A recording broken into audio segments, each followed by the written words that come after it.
Good morning students, welcome to science class. Science में हम पढ़ रहे थे चैप्टर 19 जैव विविधता व इसका संरक्षण। इंग्लिश मीनिंग है बायोडाइवर्सिटी एंड इट्स कंजर्वेशन, जिसमें आज का टॉपिक है जैव विविधता के तप्त स्थल। इंग्लिश मीनिंग है बायोडाइवर्सिटी हॉट स्पॉट्स। तो पहला ही क्वेश्चन उठता है, बायोडाइवर्सिटी हॉट स्पॉट किसे कहते हैं? ऐसे क्षेत्र जहां बहुत अधिक जैव विविधता पाई जाती है।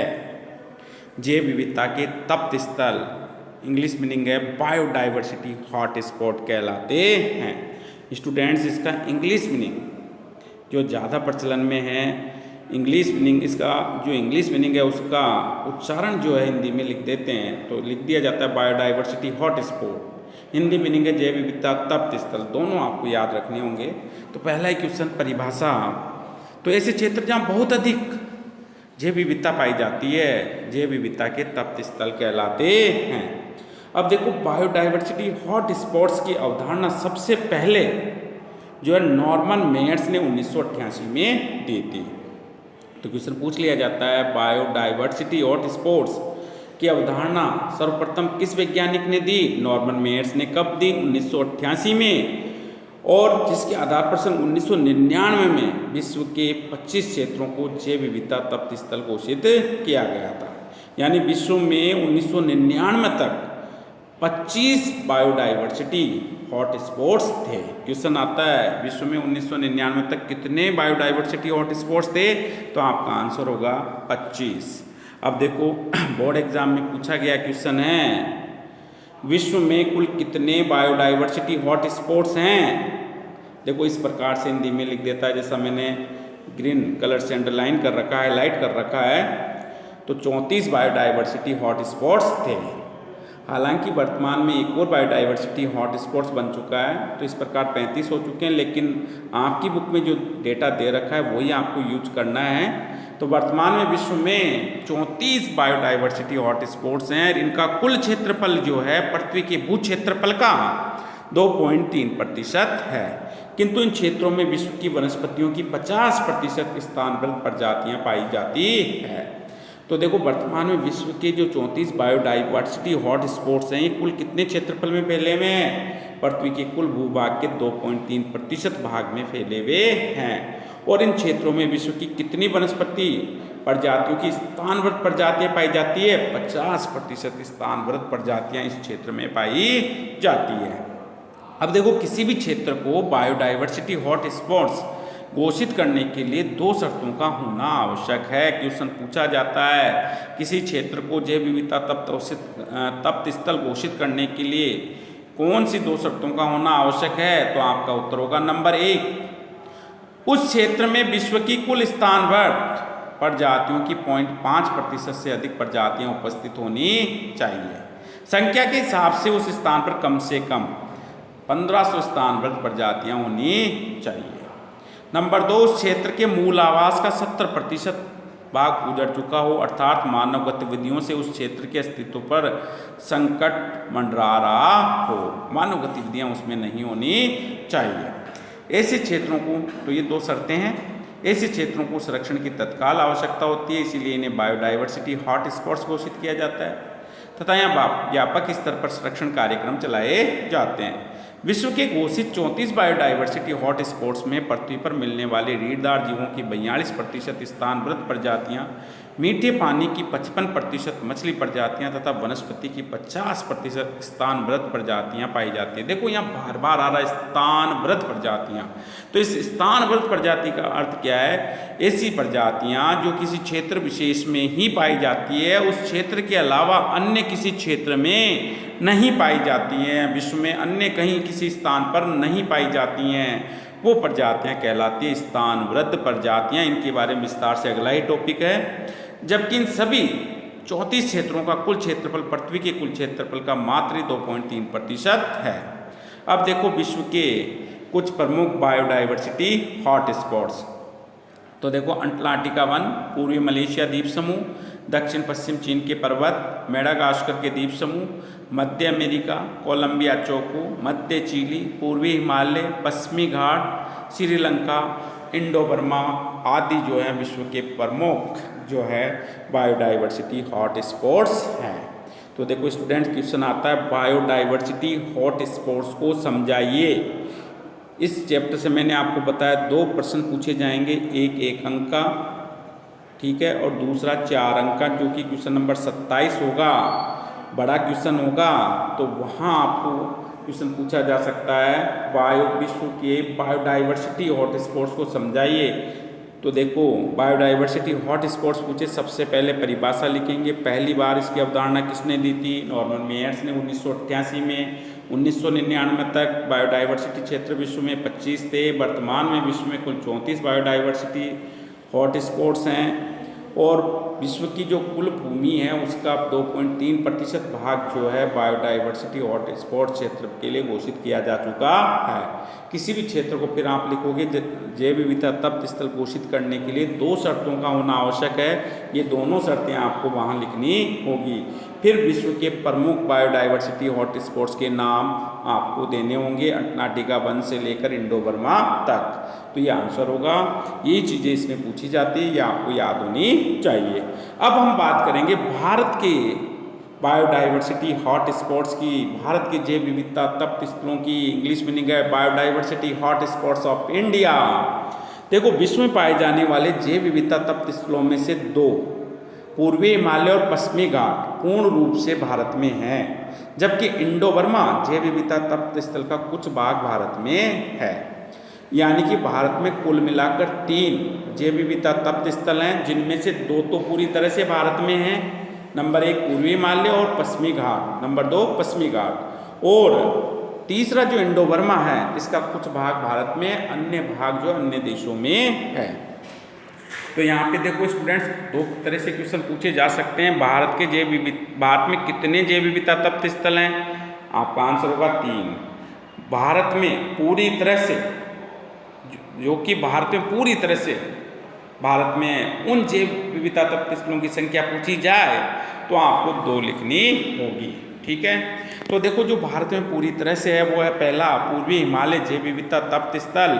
अब देखो स्टूडेंट्स आपको यहाँ ये ध्यान रखना है, भारत के हम पढ़ रहे हैं तो भारत के किन किन राज्यों में फैले हुए हैं, कितने क्षेत्रफल में फैले हुए हैं, किस जीव की कितनी स्थानबद्ध प्रजातियां, कौन कौन से जीवों को ये जैव विविधता तप्त स्थल संरक्षण प्रदान करता है, उनके नाम, ठीक है। तो देखो पहला हमने स्टार्ट कर दिया पूर्वी हिमालय। तो पूर्वी हिमालय का असम, अरुणाचल प्रदेश, सिक्किम तथा पश्चिम बंगाल राज्यों का क्षेत्र आता है। यानी कि पूर्वी हिमालय जैव विविधता तप्त स्थल भारत के पूर्वी हिमालय का असम, अरुणाचल प्रदेश, सिक्किम तथा पश्चिम बंगाल वाले क्षेत्र इसमें आते हैं। फिर देखो ये कितने क्षेत्रफल में फैला हुआ है? 7,50,000 वर्ग किलोमीटर क्षेत्र में फैले हिमालय के जैव विविधता तप्त स्थल क्षेत्र में वनस्पतियों की लगभग 10,000 प्रजातियां पाई जाती है, जिनमें से 3160 प्रजातियां स्थानबद्ध है। इसके अलावा 300 प्रजातियां स्तनधारी जीवों की है। तो पहली लाइन मैंने क्या बताया, फर्स्ट पॉइंट भाई पूर्वी हिमालय का असम, अरुणाचल प्रदेश, सिक्किम और पश्चिम बंगाल का क्षेत्र आता है। फिर नंबर 2 7,50,000 वर्ग किलोमीटर क्षेत्र में ये फैला हुआ है, ठीक है।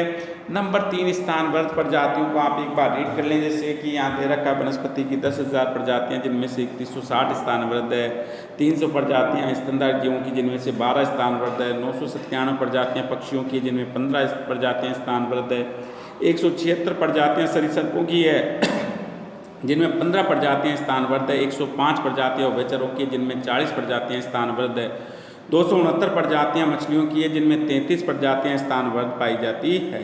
लेकिन ये बात अच्छी तरह से याद होनी चाहिए कि ये किन किन जीवों को संरक्षण देता है।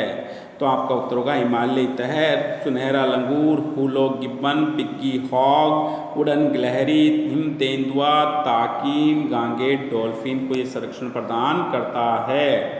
अब देखो स्टूडेंट्स यहाँ क्वेश्चन पूछा जाता है हमारा राष्ट्रीय जलीय जीव कौन सा है? तो आपका उत्तर होगा हमारा राष्ट्रीय जलीय जीव गांगेय डॉल्फिन है।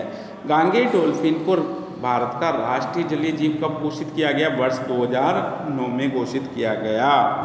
डॉल्फिन, गांगेय डॉल्फिन का नदी पारिस्थितिक तंत्र में वही महत्व है जो कि जंगल में एक बाघ का है। अब स्टूडेंट्स पॉइंट नंबर 2 पश्चिमी घाट जैव विविधता तप्त स्थल, ये भी पूरी तरह से भारत में फैला हुआ है, ठीक है। ये भारत में पश्चिमी घाट का एक प्रमुख जैव विविधता तप्त स्थल है, ठीक है। अब ये किन किन राज्यों में फैला है? इसका मुख्य क्षेत्र केरल में है। मुख्य क्षेत्र कहाँ है? केरल में है। ठीक है, कितने क्षेत्रफल में फैला हुआ है? 1,60,000 वर्ग किलोमीटर क्षेत्र में ये फैला हुआ है। अब देखो ये कौन कौन सी कितनी प्रजातियां इसमें पाई जाती हैं, उनमें से कितनी स्थानबद्ध है। तो इस क्षेत्र में वनस्पतियों की 5,916 प्रजातियां पाई जाती हैं, जिनमें से लगभग 50% स्थानबद्ध है। इनके अलावा जंतुओं में स्तनधारी जीवों की 140 प्रजातियां पाई जाती हैं, जिनमें 18 स्थानबद्ध है। पक्षियों की 458 प्रजातियां पाई जाती हैं, जिनमें से 174 स्थानबद्ध है। सरीसृपों की 267 प्रजातियां पाई जाती हैं, जिनमें से 174 स्थानबद्ध है। उभयचरों की 178 प्रजातियां पाई जाती हैं, जिनमें से 130 स्थानबद्ध है। मछलियों की 191 प्रजातियां पाई जाती हैं, जिनमें से 139 प्रजातियां स्थानबद्ध है। यहाँ पाए जाने वाले मुख्य जीव कौन से हैं? मालाबार गंधबिलाव, ठीक है। इसके अलावा देखो यहाँ पे एशियाई हाथी, मालाबार, ग्रेन हॉर्नबिल, नीलगिरी तहर, मैकॉक बंदर आदि। नेक्स्ट है इंडो बर्मा जैव विविधता तप्त स्थल। ये उष्णकटिबंधीय पूर्वी एशिया में चीन, Bharat, Myanmar, Vietnam, Thailand, Cambodia तथा मलेशिया के लगभग 23,73,000 वर्ग किलोमीटर क्षेत्रफल में फैला हुआ है। तो ये पूछा जाता है भाई पूर्वी एशिया में किन किन देशों में फैला हुआ है? ये देशों के नाम पूछ लिए जाते हैं। चीन, Bharat, Myanmar, Vietnam, Thailand, Cambodia, Malaysia में फैला हुआ है। कितने क्षेत्रफल में? 23,73,000 वर्ग किलोमीटर क्षेत्रफल में है। इस विशाल तप्त स्थल के दायरे में 13,500 प्रकार की वनस्पतियाँ, 433 प्रकार के स्तनधारी जीव, 1266 प्रकार के उभयचर, 1262 प्रकार की मछलियाँ पाई जाती है। अब देखो स्थानबद्ध प्रजातियाँ। ऐसी प्रजातियां जो एक क्षेत्र विशेष में पाई जाती है, अर्थात जिनका वितरण या विस्तार एक सीमित क्षेत्र में होता है, स्थानबद्ध प्रजातियां कहलाती हैं। भाई जो एक किसी क्षेत्र विशेष में फैली हुई है, जिनका विस्तार सीमित है, उसके अलावा विश्व में कहीं नहीं पाई जाती, वो प्रजातियां क्या होती हैं? स्थानबद्ध प्रजातियां कहलाती है। उदाहरणतः लेमूर प्राणी जो है मात्र मेडागास्कर द्वीप तक ही सीमित है। तो लेमूर कहाँ की स्थानबद्ध प्रजाति है? मेडागास्कर द्वीप की। मेडागास्कर द्वीप की एक स्थानबद्ध प्रजाति का नाम बताओ, तो आपका उत्तर होगा लेमूर। इसी प्रकार मेटासिकोया पादप केवल चीन की एक घाटी में पाया जाता है। चीन की घाटी की एक स्थानबद्ध प्रजाति का नाम मेटासिकोया पादप। मेटासिकोया पादप कहाँ की स्थानबद्ध प्रजाति है? चीन की एक घाटी की स्थानबद्ध प्रजाति है। इसी प्रकार नीलगिरी ताहार तथा मैकॉक बंदर जो है भारत के पश्चिमी घाट में पाए जाते हैं। तो भारत के पश्चिमी घाट की किन्हीं 2 स्थानबद्ध प्रजातियों के नाम बताइए, तो नीलगिरी ताहार तथा मैकॉक बंदर। कहते किसी स्थान की स्थानबद्धता का ये आश्चर्य हुआ कि वहाँ पाई जाने वाली प्रजातियां विश्व में अन्य कहीं नहीं पाई जाती है। किसी प्रजाति की स्थानबद्धता का मुख्य कारण उस क्षेत्र की जलवायु, भौगोलिक परिस्थितियां तथा अन्य प्रजातियों के साथ उनके पारस्परिक संबंध होते हैं। स्थानबद्ध प्रजातियों के सीमित विस्तार के कारण उनके विलुप्त या संकटग्रस्त होने की संभावना अधिक होती है, अतः इनके संरक्षण पर विशेष ध्यान दिए जाने की आवश्यकता होती है। डोडो पक्षी जो कि मॉरिशस के एक द्वीप की स्थानबद्ध प्रजाति थी, की खोज सर्वप्रथम वर्ष 1658 में हुई थी। ठीक है, तो डोडो पक्षी कहाँ की स्थानबद्ध प्रजाति है? डोडो पक्षी जो है वो मॉरिशस द्वीप की स्थानबद्ध। डोडो पक्षी जो है वो मॉरिशस के एक द्वीप की स्थानबद्ध प्रजाति है और इसकी सबसे पहले खोज जो है 1658 में हुई थी। किंतु उस द्वीप पर मानव गतिविधियां बढ़ने के कारण शिकार अधिक होने के कारण ये पक्षी मात्र 23 वर्षों में विलुप्त हो गया। अंतिम बार इसे 1681 में देखा गया था। ठीक है, भारत स्थानबद्ध प्रजातियों से संपन्न देश है। भारत के पश्चिमी घाट, उत्तरी पूर्वी हिमालय तथा अंडमान निकोबार द्वीप समूह में सर्वाधिक स्थानबद्ध प्रजातियां मिलती हैं। भारत में जंतुओं की 17,612 प्रजातियों में स्तनधारियों की 44, पक्षियों की 57, सरीसृपों की 187, उभयचरों की 110 प्रजातियां स्थानबद्ध प्रजातियां हैं। इसके अलावा पादपों में 5,150 स्थानबद्ध प्रजातियां भारत में पाई जाती है। अब देखो नेक्स्ट है जैव विविधता का महत्व, और इस टॉपिक का अध्ययन हम नेक्स्ट वीडियो में करेंगे। तब तक के लिए थैंक यू।